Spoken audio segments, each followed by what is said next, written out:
Masyarakat peduli hukum, kembali lagi kita bersuasapa. Salam sehat dan semangat senantiasa. Saya seperti biasanya kembali lagi membicarakan tentang masalah penegakan hukum. Tapi kali ini saya secara singkat akan membahas tentang hal yang berkaitan dengan pemberitaan di media tentang hal yang berkaitan dengan advokat, yaitu yang berjudul "Pengacara Dikeroyok di Tanah Abang, Punggungnya Ditembak".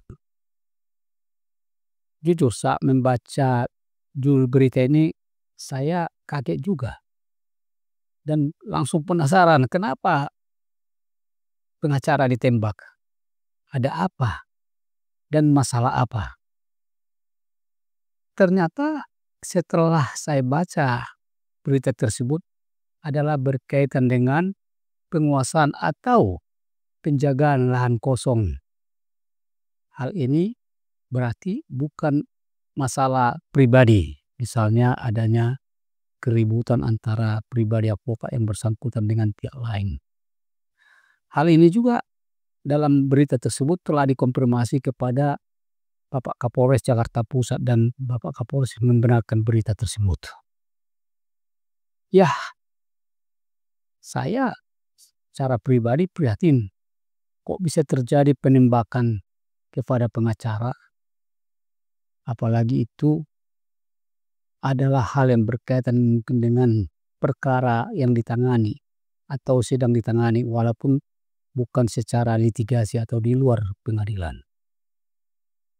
Tapi di satu sisi saya jujur sangat appreciate kepada kepolisian, khususnya Subdit Jatan Ras Polda Metro Jaya, yang dalam tempo yang tidak berlarut atau berlama atau hitungan jam, ya tidak berhari-hari, telah menangkap pelaku penembakan pengacara yang berinisial HD, di mana saat ditangkap pistol yang diduga digunakannya menembak advokat atau pengacara tersebut ditemukan ada dalam posisi celananya. Karena perbuatan ini atau perbuatan penembakan terhadap seseorang, ya siapapun itu orangnya, masyarakat biasa atau siapapun, adalah perbuatan kriminal. Karena itu tidak diperbolehkan. Sedangkan orang yang diduga melakukan kejahatan aja belum tentu langsung ditembak. Apalagi ini penembakan yang berkaitan dengan profesi advokat. Maka untuk mencegah presiden buruk atau terulangnya kembali peristiwa-peristiwa seperti ini, ya terus terang penegak hukum dalam hal ini kepolisian harus berupaya mengusut tuntas masalah ini dan juga membongkar ada apa di balik ini dan juga siapa-siapa saja yang terlibat, termasuk juga penggunaan atau kepemilikan senjata api tersebut. Karena seperti yang kita tahu, pemilikan senjata api itu ya tidak sembarang orang, apalagi bukan petugas kepolisian atau pejabat atau siapapun. Ini kan sudah jelas bertentangan dengan hukum. Memiliki secara ilegal juga sudah melanggar hukum, apalagi menggunakannya. Sekali lagi, saya sebagai advokat juga menghimbau kepada semua rekan-rekan advokat supaya tetap semangat menjalankan tugas.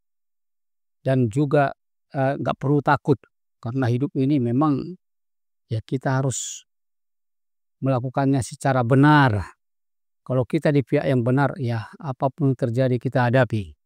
Dan saya juga secara pribadi menyatakan kepada seluruh organisasi profesi advokat di Indonesia ini harus mengikuti dan memberikan dorongan kepada penegak hukum supaya secara benar memproses ini. Demikian ulasan singkat saya, semoga bermanfaat. Salam, sampai bertemu kembali.